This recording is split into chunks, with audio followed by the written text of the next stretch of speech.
Hi, my name is Laurelee, and this is It's Not About Food. So it's not about food, and it's not about weight. What is it about? Everything else, because it's never ever about food or weight, never ever, not even one time, not ever, ever, ever.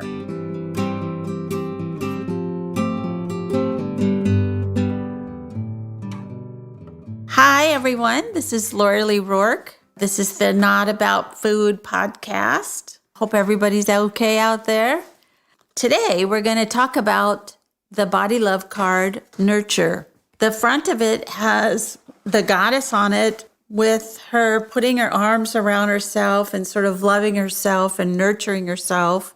And her little deer dog power animal is very close and nuzzling into her. And then there's a beautiful sunshine shining in over a rainbow. So it's a very sweet and lovely and happy card.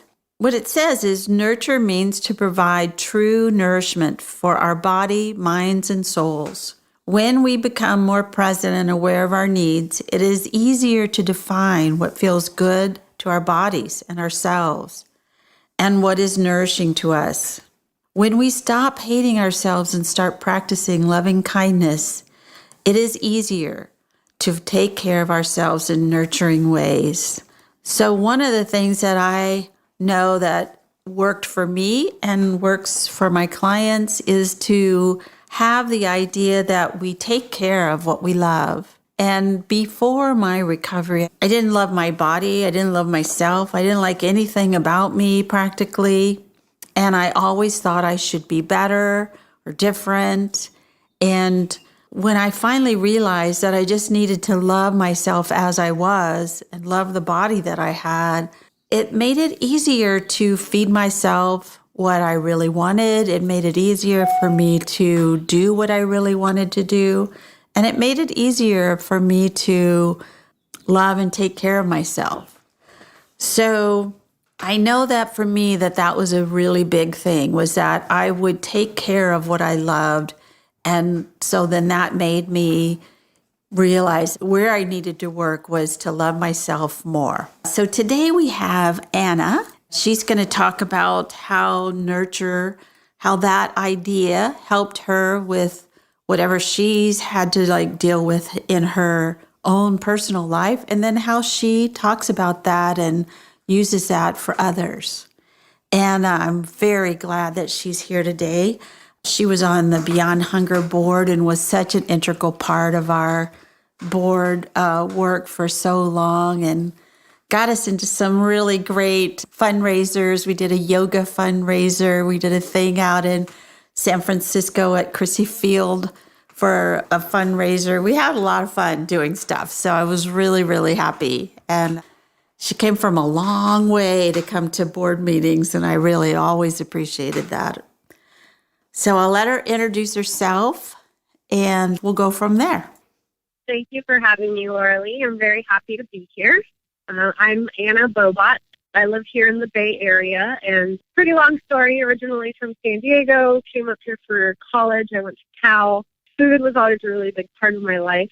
Coming from a Mexican culture and Spanish culture, food was in every celebration and major holiday. Although I didn't study food in college, I was always working in food and had a very conflicting relationship with it once I was in my college years due to multiple reasons, long distance relationship and lots of things from growing up that have built up inside. Once I was in college, I took the plunge and quit working at a law firm and went into cooking and was cooking in corporate dining, feeding about 1,000 people a day and commuting from Berkeley to Sunnyvale, which was physically exhausting. And I was not nurturing my body and taking care of it then. I actually ended up getting Hashimoto's. It's a thyroid disease, an autoimmune disease. And so that was a big wake-up call for me yet again after having gone through an eating disorder in college. And it was a different way of having to deal with food and taking care of my body and nourishing my body. And so I made a switch to a different career, still in food, which I love food. I love everything about it. So it's really fascinating and interesting that I struggled with it for so long, but it's such an integral part of my life.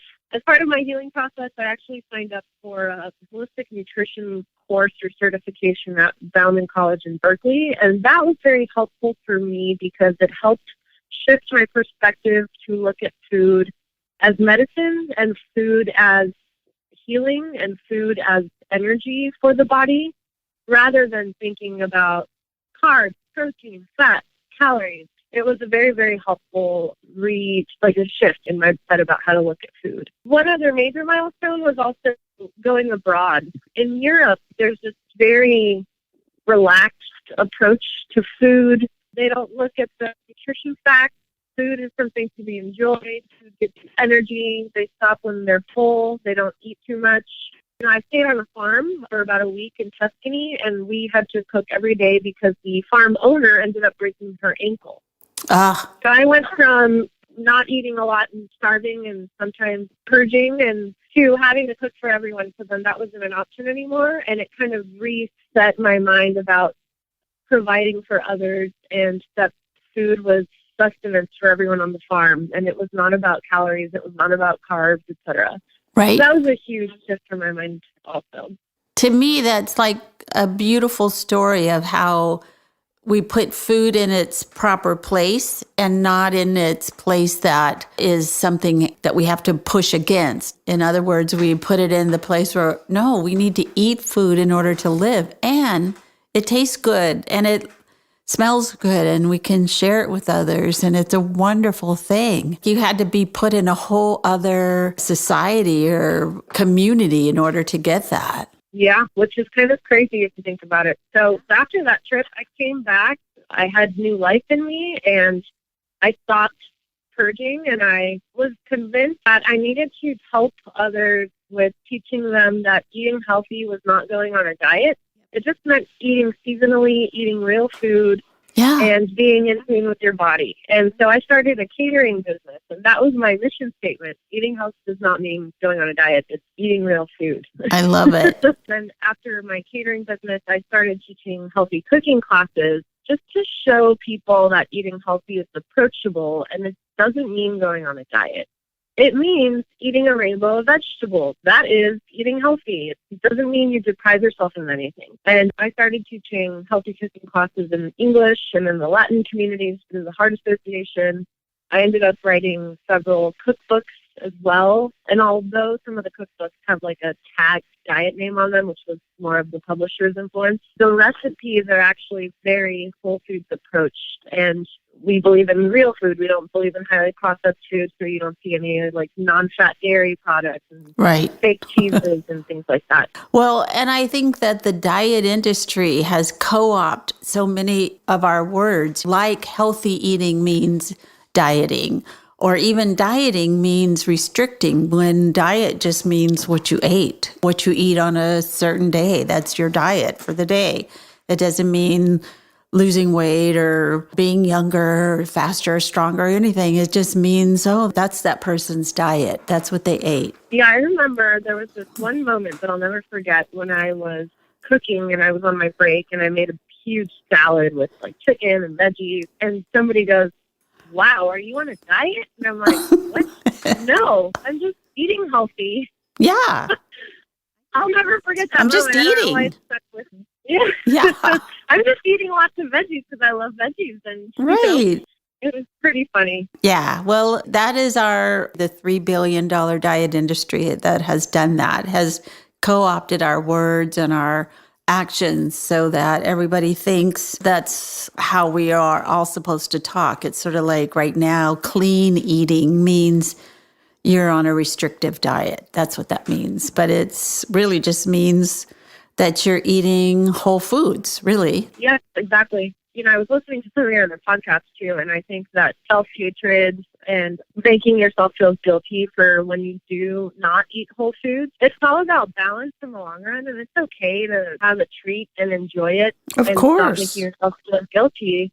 As long as you have a balanced approach to how you're eating. If you eat healthy and you eat lots of veggies and you're active, enjoy that ice cream and brownie, like go for it. Exactly. I was thinking about the last time I was in Belgium.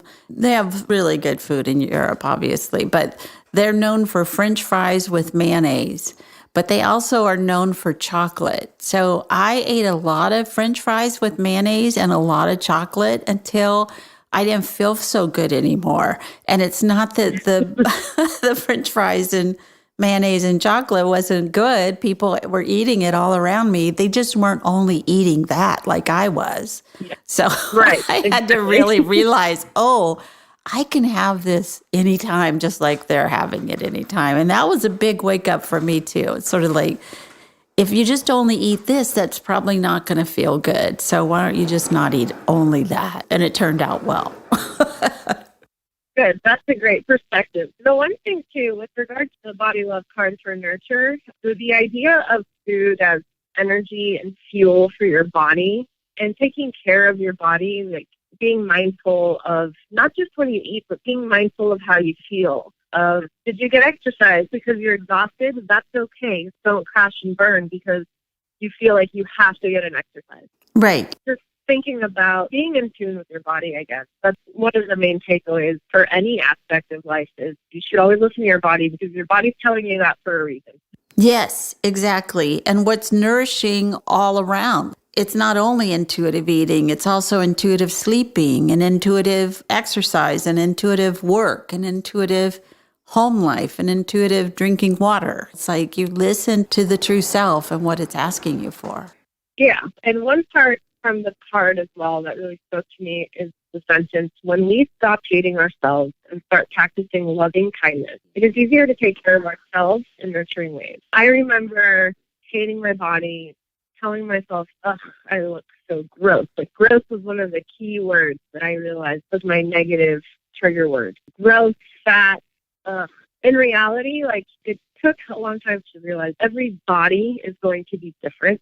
You can't compare your body to other bodies because Right. it's never going to be the same. And that took a while, and you have to, instead of focusing on the negative, focus on the positive and realize how strong you are, how beautiful you are. It's building that confidence, I guess, eventually, and that does take a long time. But it also helps to have others around you that help build that confidence. And if others don't, then maybe you shouldn't really associate yourself with them or speak up and say, hey, I don't like it when you say these things around me or Right. when you do this. That's not my knowledge about this. And I also think that you've had the experience of now having a child. And can you imagine your child going, oh, I hate my body? And you're like, what? You Yes. are awesome. You know? Well, and honestly, through pregnancy, and I was terrified of pregnancy. I had little moments where I was terrified and I would regress. And I was like, oh my gosh, am I going to gain 80 pounds like my mom did? And then I realized, you know what? I'm in full control of what I eat and how I feel and how active I am during this pregnancy. And if I gain 80 pounds, that's okay. But I'm also in control of my body. So as long as I have a balanced approach and I go for a walk or I continue to weight lift or the things that I can do that my doctor said is fine. Like I did yoga all the way up to 39 weeks and it's amazing for my body. And I didn't do it to not gain weight. I did it because it felt great. Right. And it made me stronger for when I was in labor. That's the other thing is that we're doing these things because we love our bodies, not because we hate them or we're worried about that we're going to hate whatever happens afterwards. I tell my clients that are pregnant, sort of like, you're making a human, you're making a brain right now. Get off your own back. Yes. It's pretty amazing. Right. And after I had him too, I was like, oh my gosh, what is this protruding belly? It looks like I still have a baby. And it's like, wait a minute. I just created and birthed a human being. That's right. I'm going to give myself a little bit of credit and back off. Yeah. And your body will take care of itself. It'll go back to what it needs to be doing now that it doesn't have a baby anymore. Yes. And that's exactly what happens. And, you know, your body does change, but you've also created a human being who is wonderful and a part of you. And it's an amazing thing. I agree. And that to me is nurturing. Nurturing your body in a verbal way or telling yourself these things. It's just as important as feeding yourself good food or making sure that you go for a walk. This is nurturing yourself, body, mind, and spirit when you do that. Yeah. And when you're not focusing on all this negativity around your body, you're able to focus more on those around you and in nurturing them and giving love to them and boosting confidence. Like in my child, I want him to know me as his confident, strong mama. And I want to pass that on to him so that he grows up confidently as well. And I don't ever want him to think about looking in the mirror and being, oh, look, I hate my body. Like, that is not an option. That's right, because they're little sponges and they know, they can see that. And whether they put that on themselves or they put that on the person that they fall in love with, it's sort of like these things matter. We have to really show them a different way than what they're going to see in the culture that we live in. And I can't think of a better model for your baby than you. To me, everything you've ever taught me about food or whatever is just always so great. I remember, what did you make one time? And I was like, wow, farro, I think. And I was like, I've never even... farro salad. Yeah, I was like, I never eat farro. I learned that recipe when I was backpacking in Italy. It's farro, fresh mozzarella, roasted red peppers, cherry tomatoes. So and a bunch good. of fresh herbs, lemon juice, and olive oil. It's so simple and so delicious. So beautiful. I just really, really appreciate you being with us today and talking about this. And I cannot say enough about when I talk about eating disorders, about how good food is, because we forget that. We forget that it is and that it can be such a beautiful part of our lives because we're all worried about what we look like. But we have to remember food is supposed to be just fun, I think. So I'm wondering if you would read the Just for Today. Today I will list 10 ways of nurturing my body, mind, and soul in a way that truly nourishes me. I will try at least one of these ways a day and then notice how I feel. Yes. Can you come up with any ways? If we can come up with 10 ways right now to give people? Sure. Let's see. Nurturing my body, mind, and soul. I am a Pisces, and I live by the ocean. So I take my baby on a walk or a run. Yesterday, we ran to a little grassy area that overlooks the beach. And since the beaches are closed right now, we literally just stood there for about 20 minutes looking at the water. And he's also a Pisces. It's really funny how he just enjoys looking and breathing and hearing the water. That to me is very nurturing. It relaxes me. It gives me peace. It eases my mind of all the stress that, at work. And it's nice to be bonding with my son, doing this. So great. So that's one. Another way is I try to squeeze in a little bit of yoga, even if it's like 30 minutes, and whether it's stretching or it's a couple of sets of something, I try usually follow a video. I'm not very good at creating it on my own. But yoga makes me feel good. It makes me feel less compact, less tight. It makes me feel more flowy, more open, more alive, refreshed. The intent of doing yoga is not for exercise for me. It's ever since giving birth, my hips get really tight. And so when I do yoga, I'm like, oh, I feel like a human again. Oh, good. So you got get out to nature, like the water, and you've got movement. And I think eat a farro salad. Yes. Make a delicious, healthy meal for my family is another one. One thing right now I am sure that I'm not the only one working from home during this time, but a little tip too for self-care and for care for your family too. One thing that has been working really well for me is blocking off my calendar and literally putting on there, play with my child for an hour. I block it off like as if it were a meeting. And I try to do it in advance so that people don't put calendar invites over. Because I've noticed that I will just keep working and working and working, and he's watching the television all day long, and that's not a healthy, nurturing environment. Right. So you have to dedicate that time to paying attention to your body, like feeding your body good food and your child, and stimulating their brain in a different way, and getting physical exercise and those types of things. It's like what you said several times already. It's the balance of, okay, now I'm working, now I'm playing, now I'm walking, now I'm cooking, now I'm eating, now I'm sleeping, putting that balance in that big pie of our lives. Put the slices evenly in there. Yeah, and if you can't get to all the things you wanted to do that day, that's okay. That's okay. Plan it out for later in the week, but it's okay. You can't beat yourself up because not everything's under your control all the time. And I think another thing that's really important, because we're not able to see our friends or our family so much right now unless we use Zoom or something. And I think that's a very important part that we forget that we need. We need other people, and we're getting it in however way we can. But that's another very nurturing part for us and for our family, is to have this connection with people. It's true. And you don't realize it till you don't have it. I didn't realize how much I needed hugs all the time. I know. It's kind of weird. Yeah. We've noticed that we need that social interaction. So we have a huge backyard and an RV gate. So we've had a couple of friends pull in their car and stand more than 6 feet away, and we just talk.